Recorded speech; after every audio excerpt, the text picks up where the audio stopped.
Welcome to the Slop Temple. We pray this video helps. You start by confirming IAM permissions and tooling. This is non-negotiable.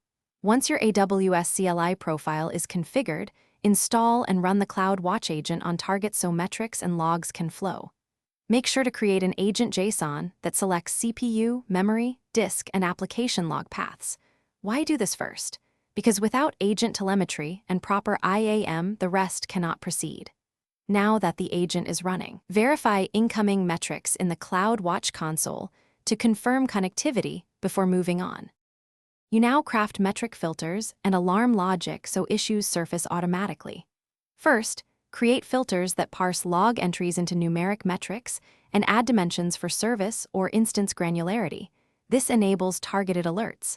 Once done, define alarms with sensible thresholds and evaluation periods, and attach an SNS topic for notifications. Make sure to test with logs insights queries to validate the filters return expected values. Finally, assemble dashboard widgets so you see the same metrics and alarm history at a glance. You finish by turning visibility into action. Create dashboards with composite widgets and enable anomaly detection for trends you care about.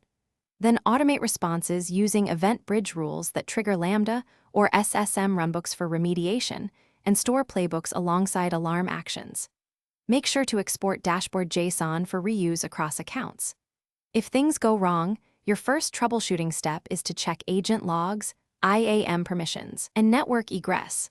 Then verify metric namespaces and filter patterns so data flows correctly. Thanks for watching.